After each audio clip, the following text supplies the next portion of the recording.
Hello, Michelle Nadon here from mediaINTELLIGENCE.ca's Career Activism 2021 program. Today we are going to focus on LinkedIn best practices.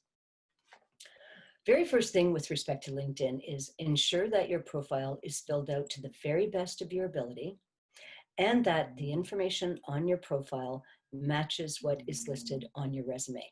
I have had instances in a recruiting capacity where a client will actually reject a candidate because the information doesn't match. So please make sure that the information on your LinkedIn profile, as well as your resume, are indeed the same pieces of information. You also want to make sure that you use the space for a photograph of yourself. And as much as possible, you want to include a professionally taken photograph. Also, that big blue bar at the top of your LinkedIn profile, that is space that you can use to include additional visuals that reflect you in your natural working environment. You could take a photograph of yourself away out on a field shoot.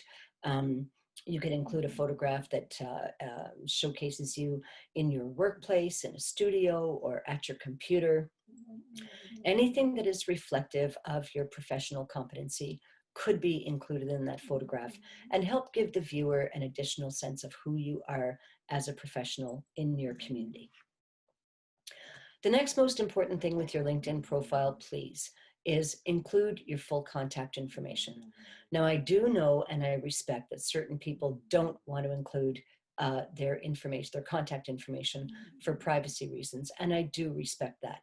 But I will tell you, when I'm in a recruiting situation, it is always a hurry up and wait. And when I need to get a hold of you as a candidate, I really need to get a hold of you. So please make an effort to include at least an email or a mobile number, or preferably both, so I can reach you in a timely fashion. Some individuals on LinkedIn really are nervous about connecting with others. Some people feel like they need permission to connect on LinkedIn. You don't. The LinkedIn platform itself is actually designed to facilitate connections with peers in your industry. So please feel free to get in there and participate and don't be shy, okay? Last two areas of your LinkedIn profile that are critically important are, first of all, recommendations and endorsements, and then featured media. Recommendations and endorsements. I couldn't tell you how many times people have said to me throughout the years, oh, I don't think endorsements are very important. I think, oh, they're not worth it. It's like, no, no, and no. As a recruiter, when I go in to check your LinkedIn profile, I will read your story first, and hopefully it makes sense to me and it showcases your professional competencies, as well as the direction that you actually want to go in with your career. But then I will also absolutely go and look at your recommendations and your endorsements, and I will see just how many people are actually endorsing you.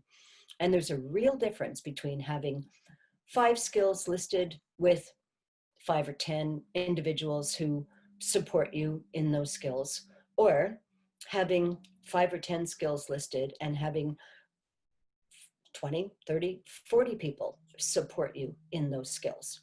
That is really relevant and meaningful information to me as a recruiter, and I am checking it. Recommendations too. You want to be really strategic when you're out there asking for recommendations. First of all, you should have more than 2 or 3. I would say 5, 6, 7, 8. And then when you're asking for those recommendations, assign people an area of your portfolio to concentrate on. So say you have, you're very good at skills A, B, C, and D.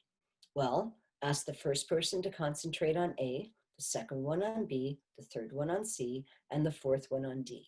And that way, as a recruiter, I get a much greater sense of your targeted skills and what people have to actually say about them. Finally, there's featured media on your LinkedIn profile. Now, that could be anything from, and I refer to this as work product. You will refer to it as a podcast that you've created, a white paper you've written, a report that you've written, an article that you've written. You might have produced a documentary series. There's all kinds of different work product that you can feature in that area of your LinkedIn profile. And that again gives me a very, very good sense of who you are as a professional. And it also tells me that you're current and active in your own industry. So you want to make sure that featured media are listed on your LinkedIn profile. Finally, there's the connecting piece. Now, going from stranger to known entity is a series of marketing touchdowns, what I call marketing touchdowns. You reach out to someone on LinkedIn, it's marketing touchdown number one. You make it short and concise and social in nature. The person responds to you and accepts your request. That's marketing touchdown number two. Your name has now gotten in front of them twice and you're starting to become a little bit more known. Then you write them and you thank them for connecting with you. And you ask in that transmission whether you might be able to connect further by email and have a discussion. That's marketing touchdown number three. If the person agrees to having an email conversation, then that will be marketing touchdown number four. The objective to connecting on LinkedIn is to actually get off the LinkedIn program and develop the relationship to the point where you are corresponding by email. And then further, the further objective is to make sure that you are connecting visually or in person. So you go from LinkedIn to an email relationship to an in-person, whether it's virtual or in fact sitting down with an individual and having a conversation about business. So that is the series of and the process of marketing touchdowns that allow you to go from stranger, complete stranger status, to known entity and the ability to have a business conversation, whatever that business conversation might be. So hopefully this is helpful to you today. Please be sure to check out a copy of Careers AF, New Rules, New Tools for the Gig Economy. It's available on Amazon.com. And you can also follow our YouTube series. If you do, please subscribe. And even more importantly, please comment and or ask questions. I monitor the feeds all of the time, and I'm always happy to address your comments or your challenges as you navigate through your career. So that's it for LinkedIn Best Practices for today. We'll catch you on the next round. Until then, take care.